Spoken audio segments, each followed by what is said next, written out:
Alhamdulillahilladzi 'allamana min ulumil ulama'il amilin wa fahana min fuhumil ulama'il arifin. Asyhadu an la ilaha illallah malikul haqqul mubin wa asyhadu anna Muhammadan abduhu wa rasuluhu shadiqul wa'dil amin. Summa salatu wassalamu ala sayyidina Muhammadin wa ala alihi wa sahbihi wa man tabi'ahu bi ihsanin ila yaumiddin, amma ba'du. Para jemaah yang saya menghormati dan Allah muliakan, pada pagi ini saya akan sampaikan materi kitab Riyadhus Shalihin yang akan memberikan beberapa bab kelanjutan dari bulan yang lalu. Sekarang akan menguraikan bab 350 yang berjudul Babu Tahrimis Syafa'ati fil Hudud, bab haram memberikan syafaat, pertolongan di dalam masalah hukuman pidana. Qala Allah Ta'ala, az-zaniyatu waz-zani fajlidu kulla wahidin minhuma mi'ata jaldah wa la ta'khudhukum bihima ra'fatun fi dinillahi in kuntum tu'minuna billahi wal yawmil akhir. Shadaqallahu adzim. Az-zaniyatu, wanita pezina, waz-zani, dan laki-laki yang berzina, fajlidu kulla wahidin minhuma mi'ata jaldah, pukullah masing-masing keduanya dengan 100 kali pukulan atau cambukan. Wala ta'khudhukum bihima rafatun fi dinillah, janganlah kasih sayangmu membuat kamu tidak mau menghukumi in kuntum tu'minuna billahi wal yawmil akhir, jika kalian memang benar-benar beriman kepada Allah dan hari akhir. Surat An-Nur ayat 2. Di dalam surat ini Allah menerangkan hukum tentang hukum pidana bagi orang yang berzina. Nah, sebagaimana sebagian bapak sudah maklumi bahwa zina itu merupakan dosa besar yang terbagi kepada dua. Yang pertama, zinah muhsan, zinah yang dilakukan oleh seseorang yang masih status suami istri yang sah ataupun janda atau duda. Singkatnya, perzinahan yang dilakukan oleh seorang laki-laki perempuan yang pernah menikah akad, pernah melakukan akad nikah yang sah. Saya ulang lagi, perzinahan yang dilakukan oleh seorang laki-laki dan perempuan yang pernah melakukan akad pernikahan yang sah, itu namanya zina muhsan. Hukumannya adalah dipidana mati dengan cara dirajam, tubuhnya dikubur, tinggal kepalanya aja yang tersisa, kemudian dilempari dengan batu sampai mati, seperti yang dialami oleh seorang perempuan namanya Gomudiyah dari suku Juhainah, datang kepada Rasul dalam keadaan hamil untuk dihukum. Kata Rasul, pulanglah dulu, nanti setelah melahirkan baru datang ke sini lagi. Setelah melahirkan ditegakkan hukum rajam. Singkat cerita, kemudian Nabi pun menyolatkannya. Itulah tobatnya orang yang berzina muhsan. Biasanya itu Pak hati-hati. Yang kedua adalah zinah ghair muhsan, perzinahan yang dilakukan oleh laki-laki dan perempuan yang belum pernah melakukan akad pernikahan yang sah. Nah, biasa ini remaja, putra dan putri itu jinah guer muson, sama-sama dosa, cuma hukumannya ini yang ada di dalam surat An-Nur. Fajlidu kulla wahidin minhuma mi'ata jaldah. Pukullah, ya, kalau ini cambuklah, bahasanya jilid ya, cambuklah ya masing-masing dari pejinah tadi dengan 100 kali cambukan. Ini dalam pidana Islam ya Pak ya, kita sedang bicara pidana Islam ya. Pukullah keduanya dengan 100 kali pukulan. Nah, kata Allah, wala ta'khudhukum bihima ra'fatun fi dinillah. Janganlah kalian punya welas kasih. Ra'fah itu sama dengan ra'uf ya. Janganlah welas kasihmu kepada mereka berdua membuatmu tidak mau melaksanakan hukuman tersebut. Jadi tidak boleh ada ra'fah. In kuntum tu'minuna billah wal yawmil akhir. Nah, ini kalimat yang sangat, jadi sekali lagi pertaruhannya iman. Kalau kalian benar-benar beriman kepada Allah dan hari akhir.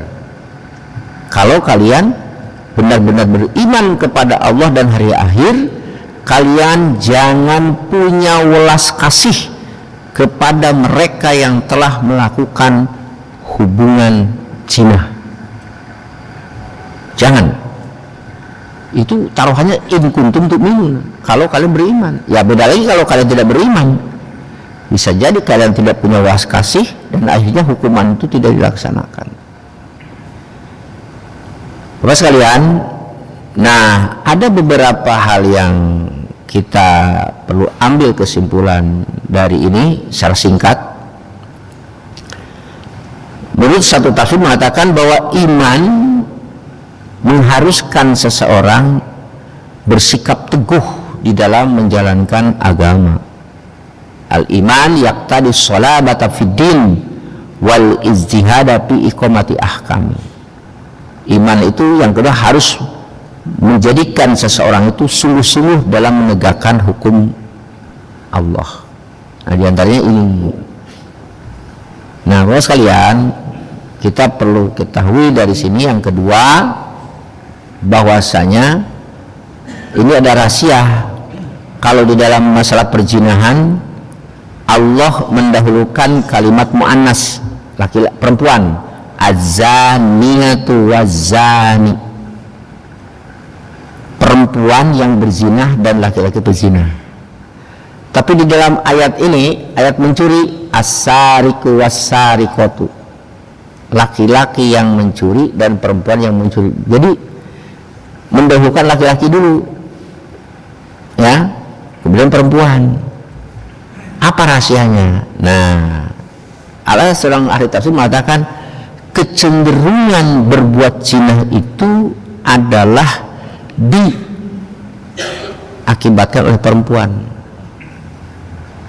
Ya, suka dulu katanya ada aplikasi micet ya. Ya, saya di MUI pernah bahas tuh. Itu yang micet itu di situ siapa? Katanya si perempuan, laki-laki nggak, yang jarang. Dan yang diremang-remang itu siapa? Ya perempuan. Dari mulai CR, kalau nggak tahu ya harus tahu sedikit, walaupun nggak pernah ngalamin itu ya Pak ya. Itu CR, sisi rel kereta api. Kemudian juga dari dari Kobak Biru, Sinkober. Kemudian di Walahar juga. Nah, ini kayaknya nunggu KDM ini bertindak nih, nggak tahu nih aparat Karawang Bupati. Kalau KDM tahu mungkin dibabad habis tuh. Walahar sana juga pinggir remang-remang. Siapa yang menjajakan itu? Perempuan. Az-zaniyatu, perempuan itu. Ya, kuat untuk berzina itu dorongannya dari perempuan. Ya, inilah salah satu rahasia daripada az-zaniyatu waz-zani. Ya. Nah, hadirin rahimakumullah. Jadi ini beda dengan as-sariqu.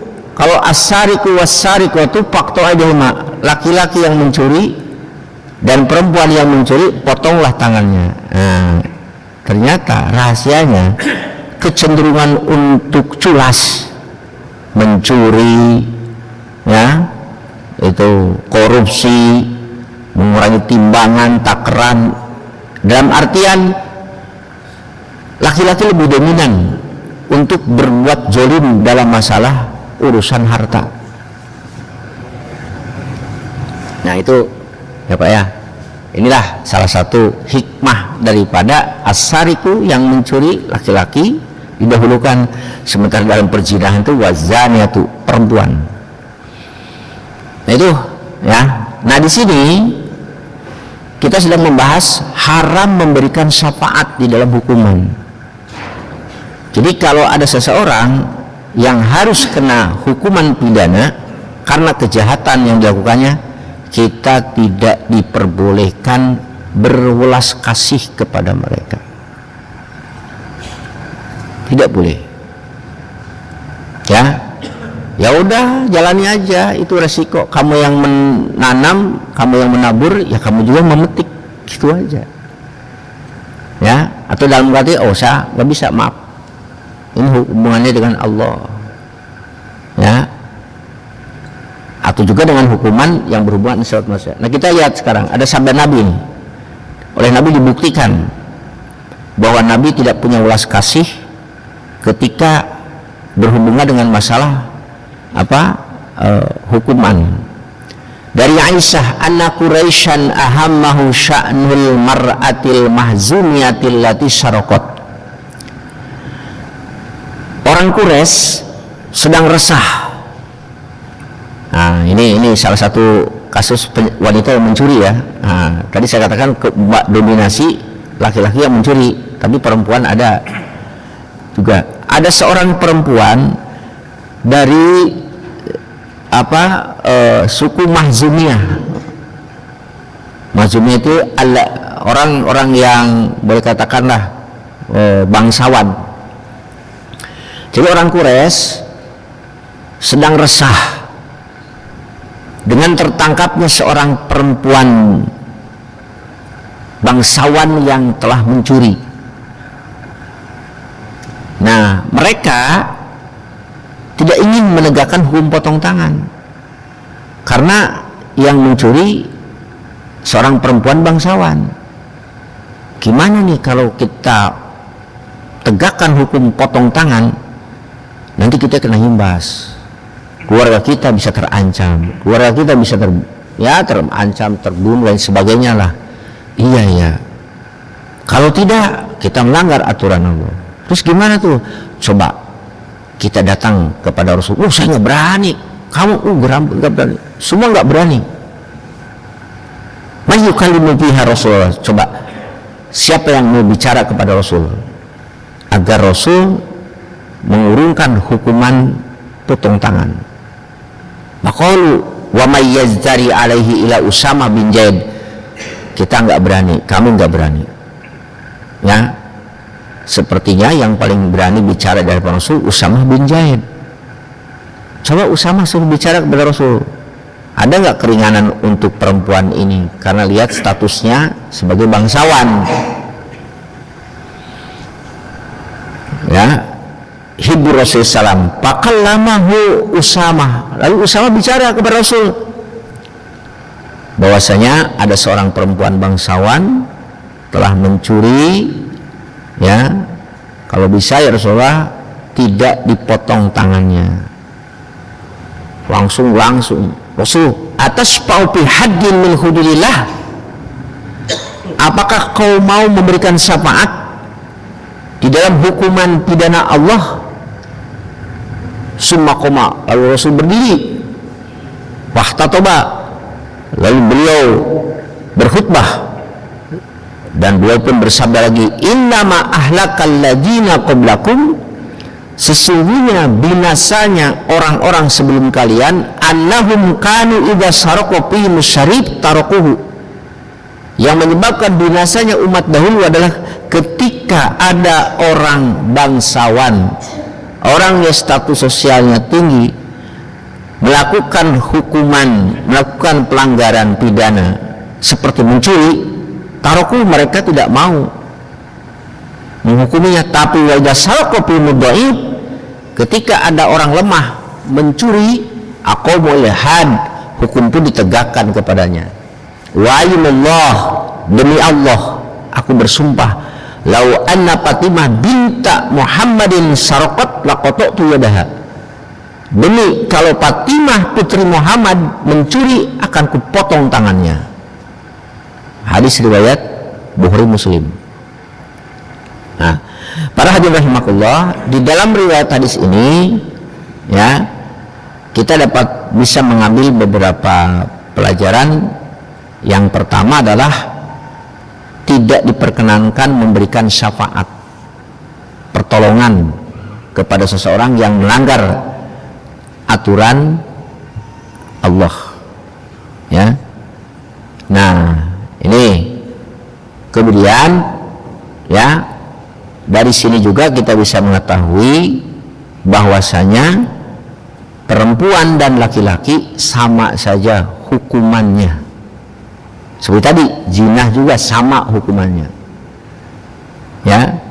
Tidak serta-merta, oh ini bangsawan, oh ini perempuan, kasihan, enggak. Kalau yang dilanggar itu hukum yang berhubungan dengan pidana, itu tidak boleh ada welas kasih, ya. Nah, oleh karena itu sama dengan ayat yang tadi, la mahabbata, tidak boleh ada kasih sayang dalam Islam ketika harus ditegakkan hukum, ya. Dan juga la tuqbalu, kalaupun ada orang yang mau menolongnya tidak perlu diterima dan jangan diberikan. Nah, hadirin rahimakumullah, jadi ini yang perlu kita ketahui tentang aturan main di dalam menegakkan hukum Allah. Nah, berbeda dengan hukum yang berhubungan dengan manusia. Kalau hubungan dengan manusia itu ya, yang disebut dengan perdata, bisa diputuskan sesuai dengan hukuman apa yang ada pada manusia, tergantung orang tersebut, ya. Nah, misal membunuh gitu ya. Kalau membunuh itu kan beda di kita dengan di dalam hukum Islam. Kalau membunuh itu termasuk hukum pidana di kita ini, hukum publik ya. Sementara kalau dalam hukum Islam, membunuh itu termasuk hukum perdata. Ini bedanya. Mungkin saya bisa sampaikan dalam artian orang itu dihukum mati atau tidaknya tergantung keluarga. Jadi yang punya kendali, punya pegangan adalah siapa? Keluarga, ahli waris, ya.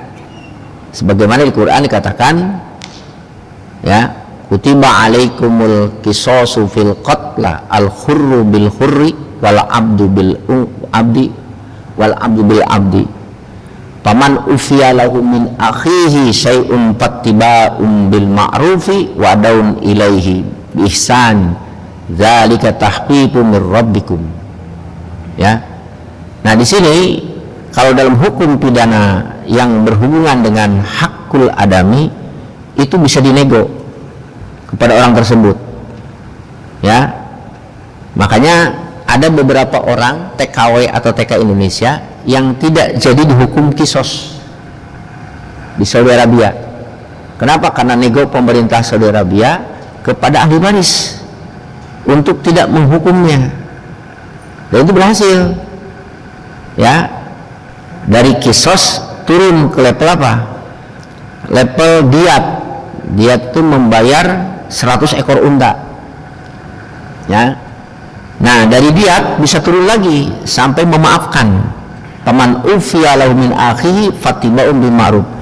Barang siapa yang dimaafkan, maka ikutilah pemaaf tersebut. Akhirnya kisos tidak jadi, kemudian diat pun tidak jadi.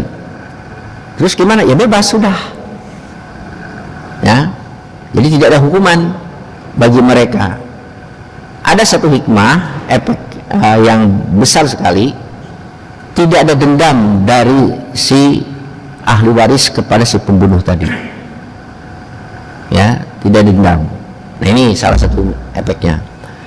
Nah, para hadirin rahimakumullah, jadi kalau hakul adami, hak sesama manusia itu bisa digugurkan, tergantung orang yang apa, yang memutuskannya.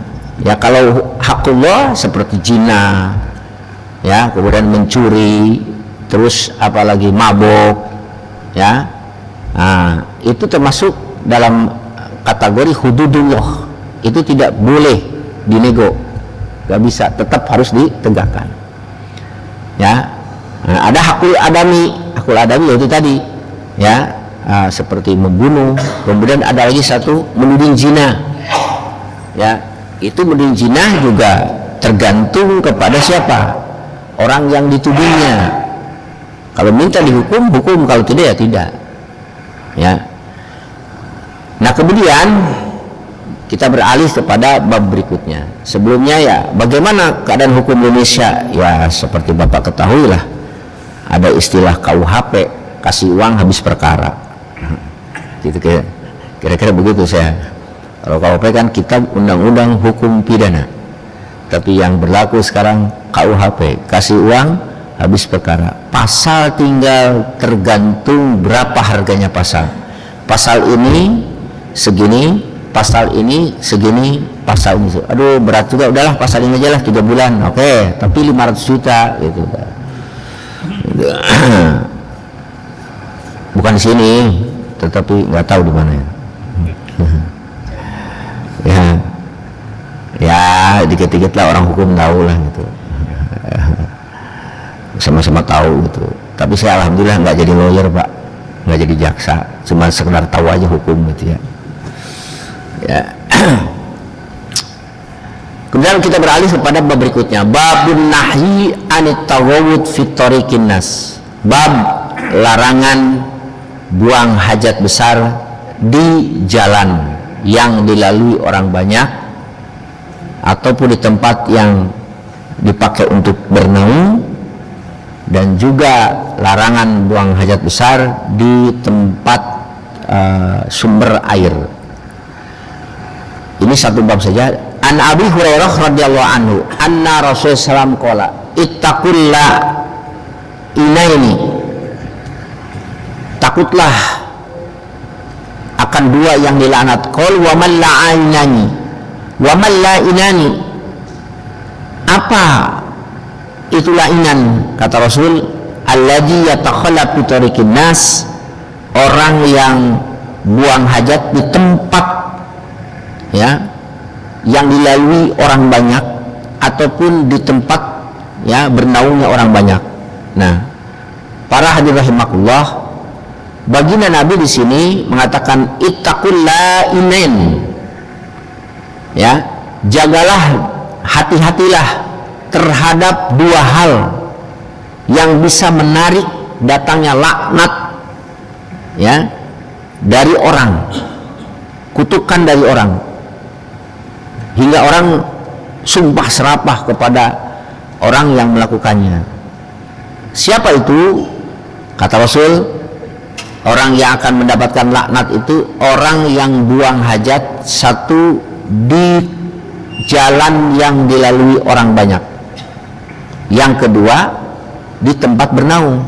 Jadi dalam hal ini, ya, Rasulullah SAW melarang kepada kita apa?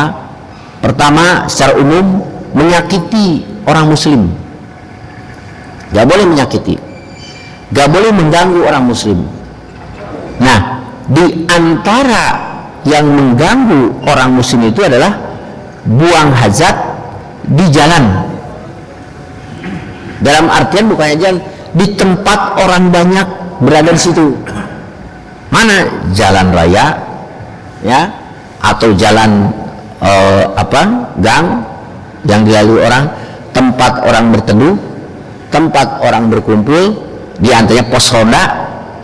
Nah, ini tidak boleh, karena mengganggu, menyakiti perasaan orang lain. Termasuk kencing juga. Kita kan sering, ya, melewati 1 jam bau pesing di situ. Nah, orang-orang di situ kencing itu. Nah, terus kita tidak boleh ikut-ikutan di situ, ya. Nah, ini kitab sampai Islam melarang seperti ini karena saking pentingnya dilarang mengganggu ya hak orang muslim. Nah, oleh itu Bapak sekalian, ini hati-hati ya, jangan sampai di antara kita ada yang melakukan ini. Apalagi sudah kencing di tempat atau berak di tempat orang yang gauli, orang banyak, gak cebok lagi. Itu udah 2 itu kuadrat ya, dosanya 1 dosa kencingnya atau beraknya di tempat tersebut, yang kedua gak ceboknya ya, yang mana dapat ancaman dari Rasul disiksa di dalam neraka itu kalau tidak diampuni dosanya.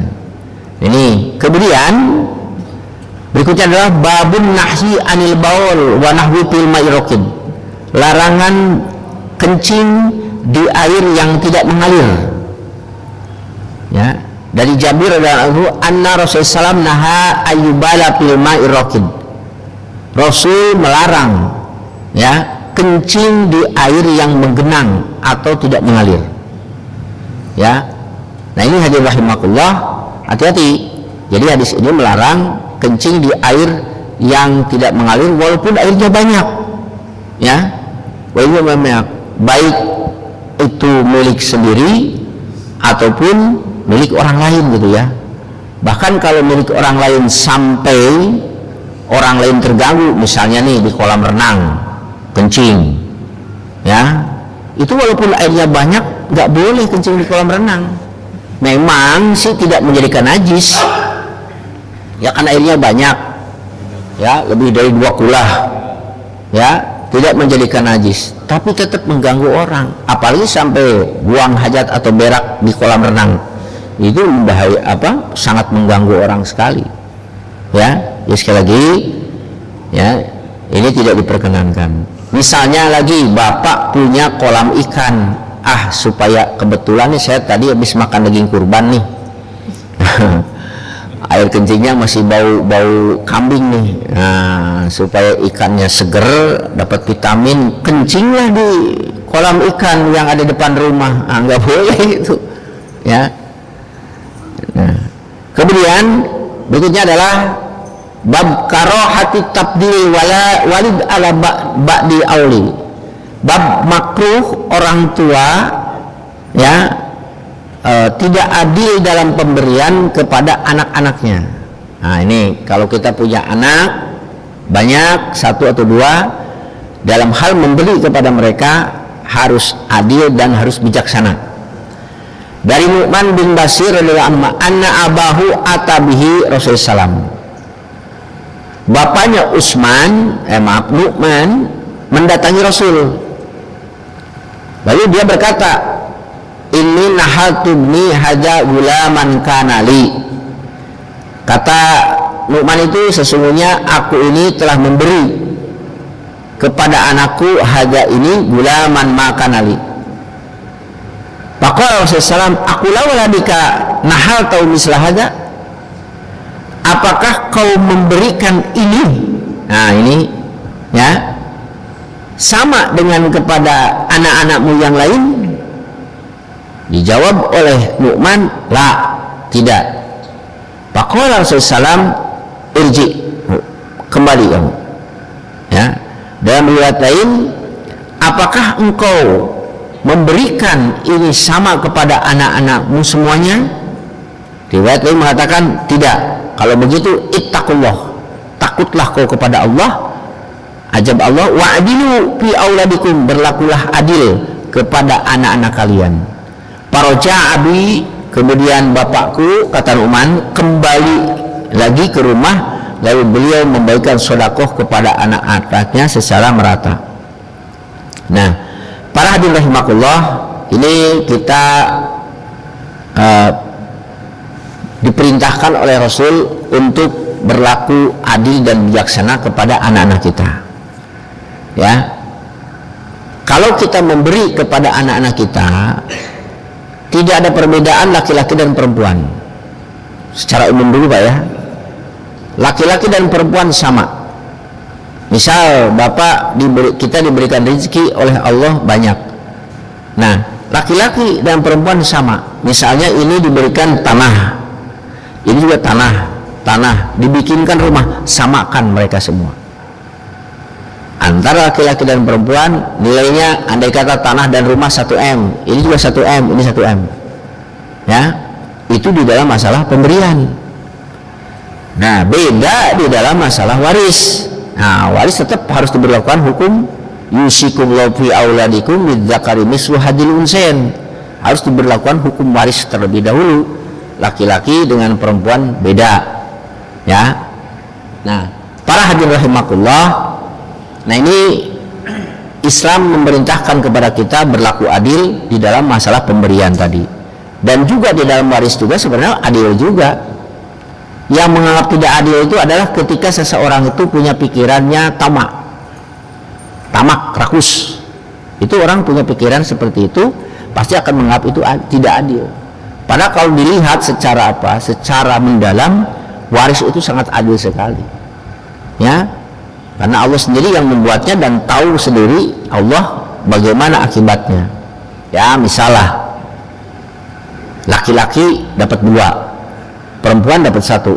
Kalau laki-laki mendapat 2 wajar, karena dia kan nanti punya istri, punya anak, dinafkahkan kepada siapa? Kepada anak dan istrinya. Dia enggak.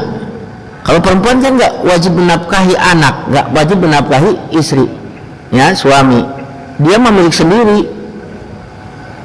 gitu. Anak lebih banyak bagiannya daripada istri. Istri 1/8, anak mah, ya, kalau kalkulasikan ya sisanya 1/8 tadi. Ya wajarlah, karena anak mah masih lama, secara adat hidupnya masih lama, maka wajar dia dapat bagian yang banyak. Istri, ya, satu bisa jadi istri umurnya tidak lama, yang kedua dipakai kawin lagi dengan laki-laki lain. Kalau sudah laki-laki lain, nanti si anak siapa yang ngurus? Ya secara hukum yang ngurus ya hartanya sendiri. Jadi benar adil Pak sebenarnya. Ya, nah tapi di dalam pemberian ini tidak boleh bukan dilarang ya, tapi sebaiknya orang tua bersikap adil kepada mereka. Nah ini ada yang memberlakukan masalah pemberian dan waris ini di daerah Priangan Pak. Ini mereka di daerah Tasik sebagiannya, agar orang tua, agar anak nanti di kemudian hari tidak timbul perselisihan masalah waris, itu orang tua sudah membagi-bagikan kepada anak-anaknya. Karena kan kadang-kadang Pak ya, setelah ini ya tadi itu karena sifat ketamakannya merasa tidak adil, padahal adil hukum Allah itu. Orang tua memberikan, nih buat kamu, ini sertifikatnya. Ini buat kamu, ini sertifikatnya. Ini yang Bapak tinggali untuk si bungsu. Dan sertifikatnya sudah atas dia. Udah, ketika meninggal dunia, anak itu sudah tidak lagi mempermasalahkan harta, nggak ada, karena masing-masing sudah diberi sesuai dengan jatah yang diberikan oleh orang tua. Hadirin rahimakumullah, satu lagi karena masih ada waktu. Babu tahrimi ihdadil mar'ah ala mayyitin fauqa arba'atin. Bab keharaman ya wanita ditinggal wafat, ihdad melarang diri tidak bersolek gitu ya, lebih dari 3 hari kecuali kepada suaminya. Jadi begini Pak, secara kasusnya, kalau ada seorang perempuan nih ditinggal wafat oleh suami, ya, nah suami laki-laki perempuan yang ditinggal wafat oleh suami tidak hanya saja dia harus beriddah itu tidak boleh menikah dengan laki-laki yang lain, ya, selama di dalam Quran disebutkan arba'ati asyhuri wa asro, 4 bulan 10 hari, jadi 130 hari.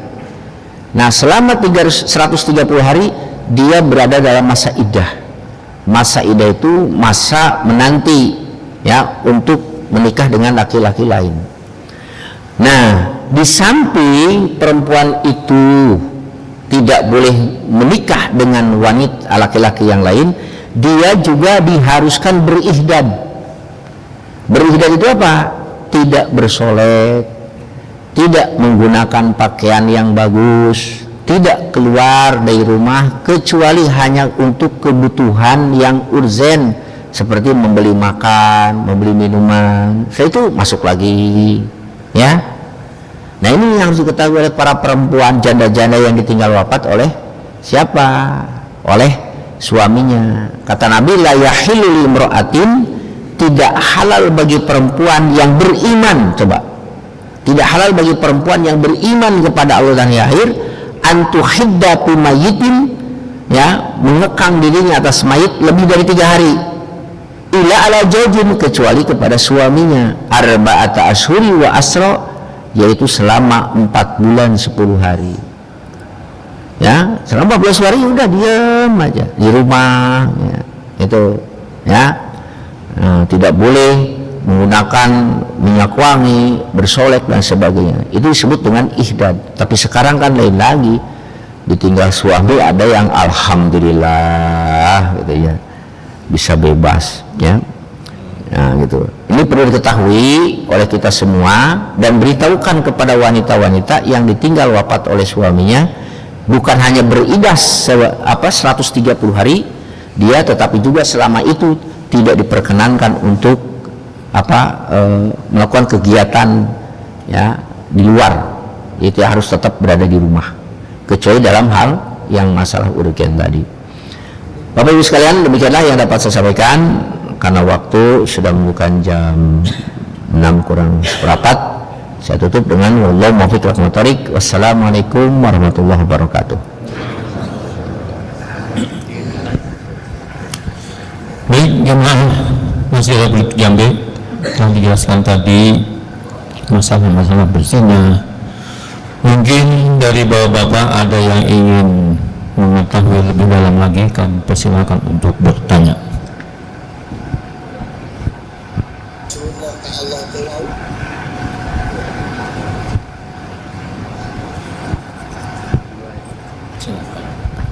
Bismillahirrahmanirrahim. Assalamualaikum warahmatullahi wabarakatuh. Pak Ustadz, saya mau nanya mengenai perzinahan, Pak. Kebetulan di tempat tinggal komplek ini itu banyak kontrakan, diantaranya adalah yang campur gitu, Pak. Ya. Saya sebagai pengurus lingkungan, apabila di situ ada perzinahan di kos-kosan atau kontrakan tersebut, apakah sebagai pengurus lingkungan mendapatkan dosa gitu loh? Karena pengurus sudah mengingatkan kepada pengusaha kontrakan bahwa kontrakan hanya untuk khusus apabila laki-laki semua, perempuan semua. Namun gitu, kadang-kadang yang milik kontrakan itu mereka adalah alasannya usaha gitu loh. Itu yang pertama, Pak.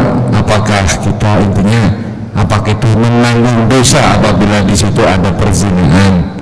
Kemudian pertanyaan yang kedua adalah apabila kita dalam perjalanan kemudian kita dibegal, mereka begal tersebut membawa anggaplah parang gitulah, kita membela diri, kemudian begal tersebut kita bunuh, apakah kita berdosa gitu, Pak? Ya, gitu aja. Terima kasih. Assalamualaikum warahmatullahi wabarakatuh. Waalaikumsalam warahmatullahi wabarakatuh. Masalah berzina ketika ada hukum, ya, ketika ada satu kemungkaran, ya, kita jalur sebagaimana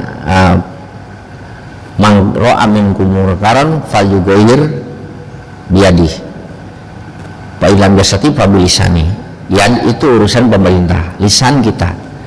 Kalau kita sudah memberitahukan kepada pemiliknya, ya, itu jangan sampai dicampur begitu, ya, karena mengakibatkan perjanjian. Karena kita belum tahu kan seseorang itu berzina, karena mengakibatkan menjurus kepada perzinahan. Sedangkan perzinahan sendiri oleh Allah dilarang. Jangankan berzina, wala taqrabu, jangan dekatin, ya. Nah, itu Pak.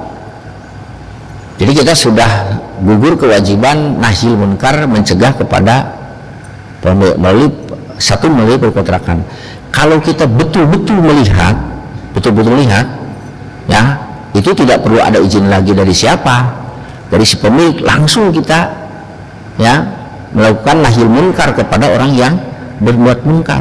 Pertama kita kepada siapa? Si pemiliknya. Yang kedua kepada orangnya dengan cara lisan kita, nasihat kita.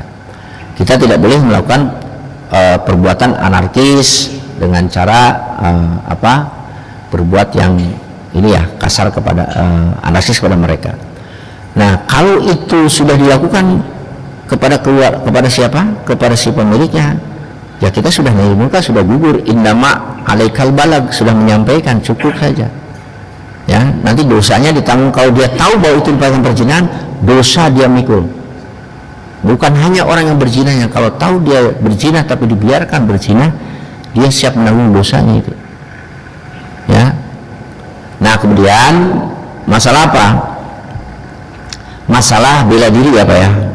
Nah, ketika ada kita nih terancam di dalam hukum agama Islam disebut dengan dafi'. Dafi' itu mempertahankan diri.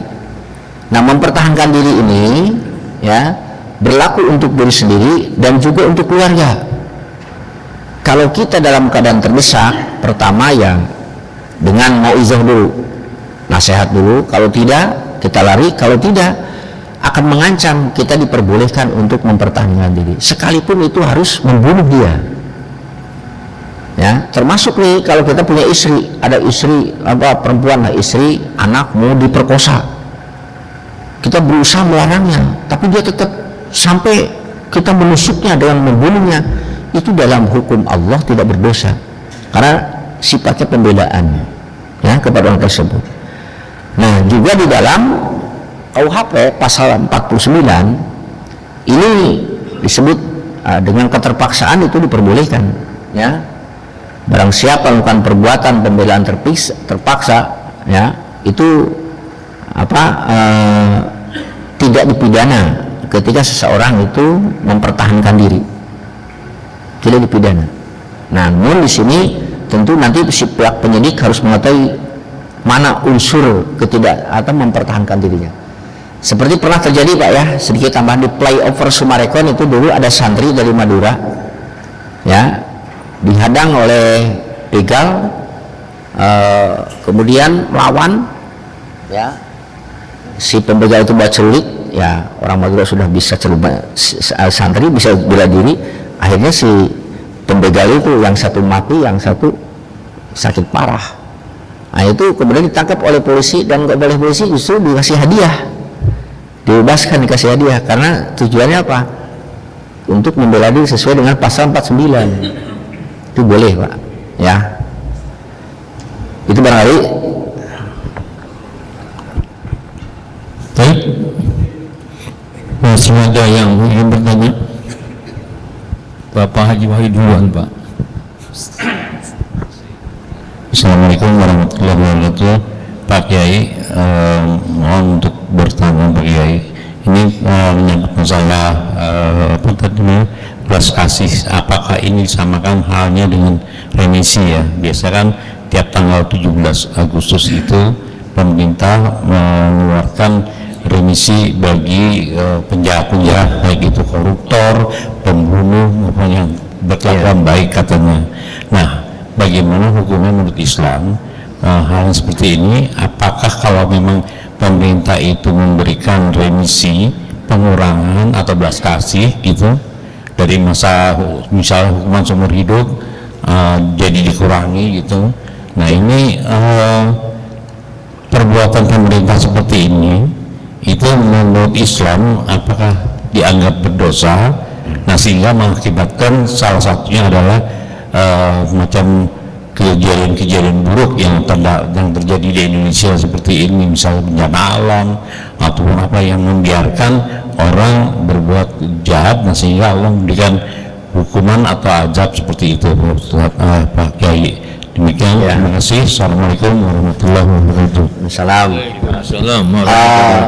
Beda hukum Pak, akan beda pula yang dipakai di kita, beda dengan hukum yang dipakai di dalam aturan hukum Islam gitu ya.